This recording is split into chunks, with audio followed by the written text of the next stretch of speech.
তোমাদের দাম্পত্য জীবন খুব সুখে হোক মা। চিরদিন তোমরা এইভাবে পাশাপাশি থাকো মা, পাশাপাশি থাকো। আপনার ছেলের পকেট একদম ভরপুর হয়ে যাবে। সবকিছু খরচা করি, তাহলে কি হবে? খরচের কথা আমাকে ভাবতে হবে না। সূর্য যদি না খরচ দেয়, আমি তোমাকে খরচ দেবো। আসলে সন্তান হলে তার সমস্ত খরচ আমি তোমাকে আমার মনের মতো করে মানুষ করবো। আমার মনের মতো করে মানুষ করবো। সবই তো বুঝলাম, কিন্তু একটা কথা বলছি, মানে ব্যাপারটা হচ্ছে, মানে বাচ্চা তোমার অবশ্যই তোমার শোনা না পাইলা, তখন তোমার মাথা আমি বুঝে গেছি তুমি কত বড় ফেন্নি মেয়ে ছেলে। না না না না না না, তুমি ফেন্নি মেয়ে ছেলে নও, তুমি অহংকারী এবং দাম্ভিক, সেটা আমি খুব ভালো করে বুঝে গেছি। আমি যেটা ভুল করিনি, আমার ওটাকে শিখিটাকে তুই জানতে চাই। কারণ সব মানুষের সব মানুষ নয়, আবার সব শিক্ষক শিক্ষিত হলেও সব শিক্ষক কিন্তু প্রকৃত শিক্ষক নয়। তাই তো সাদা কাগজে পরীক্ষা দিয়ে এলেও সেই শিক্ষকের লাগে আবার চাকরি হয়ে যায়। শিক্ষা এসেছে মনের মতো ছোট বৌমাই থেকে এই ছোট বৌমাই পারবে বড় বৌমার মতন ধৈর্যের সঙ্গে পাঙ্গা নিতে। যে বড় বৌমাই সংসারটাকে ভেঙে তছনছ করা। তুমি তো প্রথমে ও ছোড়া দিতে রাজি হয়ে যাবো। আচ্ছা ও না হয় বুঝো, তুমি তো এত শিক্ষিতা, তুমি কি করে এরকম কথা বলতে?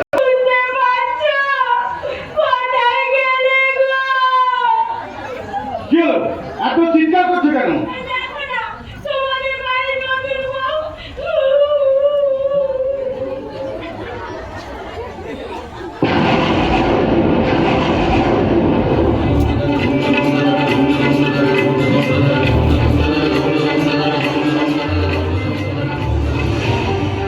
না, এই মেয়ে বাড়ির বউ হতে পারে না। অসম্ভব, এগুলো বলবেন কেন? কেন তুমি এরকম কথা বলছো না? রাশিকে ঘরে কোনো মারছিস কেন? তাছাড়া তুই ছোট বৌমাকে দেখে চমকে উঠলি কেন?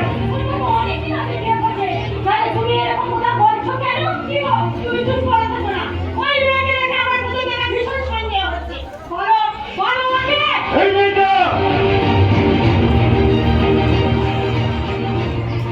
এই মেয়েটা একটা পতিতা পল্লীর মেয়ে।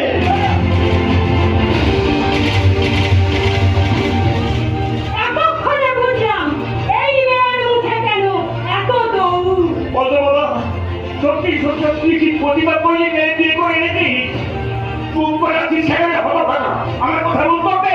আপনার ছেলে এবার আমি আপনাকে একটা কথা জিজ্ঞেস করবো, আপনি সেই কথা উত্তর দেবেন? আমি পতিতা পল্লীর মেয়ে। আমাকে আপনারা সবাই ঘৃণা করেন, কিন্তু এই ভদ্র সমাজের ভদ্র মানুষগুলো যখন পতিতা পল্লীর মেয়েদের বিচারে গিয়ে হাজার হাজার টাকা লুটিয়ে দিয়ে আসেন, তখন তো আপনারা ঘৃণা করেন না।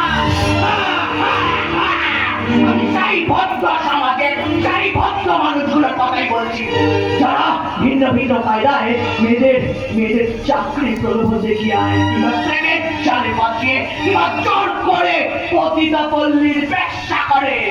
ওই, তখন তো আপনারা তাকে ঘৃণা করেন না, ঘৃণা করেন শুধু পতিতা পল্লীর মেয়েদের, তাই না? বাহ, বাহ, বাহ, বাহ।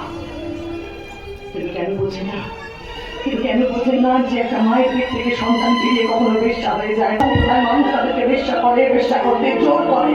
তাহলে কেন কেন শুধুমাত্র বেশ্যারা এই সমাজে লাঞ্ছিত অনপেক্ষিত হয়ে থাকবে? বলতে পারবেন বলতে বলুন না, আপনি বলুন না। আমি মানছি আমি পতিতা পল্লীর মেয়ে, আমি মানছি আমি এই বাড়িতে নকল বউ হয়ে এসেছি, আমি মানছি বিজ্ঞাপনের বউ হয়ে আমি এই বাড়িতে এসেছি, আমাকে আপনারা সবাই ঘৃণা করবে। কিন্তু আপনাদের বাড়ির বউ যখন ঘরের স্বামীকে রেখে দিয়ে পর পুরুষের সাথে পরকিয়া করছে, তখন তো আপনারা তাকে ঘৃণা করেন না। এই বাড়ির বউকে আমার বাড়ির মর্যাদা দিয়ে এই বাড়িটাই রেখে দিয়েছে। আর মাননীয় সুপ্রিম কোর্ট এই পরকিয়াকে বৈধ বলে স্বীকৃতি দিয়ে দিয়েছে। যারা এই সমাজের ভারসাম্য রক্ষা করছি, যারা এই সমাজের মামুনের নোংরা অত্যাচার থেকে প্রতিনিয়ত রক্ষা করছি, তাদের নেই কোনো বৈধতা, তাদের নেই কোনো স্বীকৃতি। বলতে পারবেন আপনি? বলতে পারবেন? বলুন না। আমার মুখে না এই বাড়ি থেকে লাঠি মেরে বের করে দাও।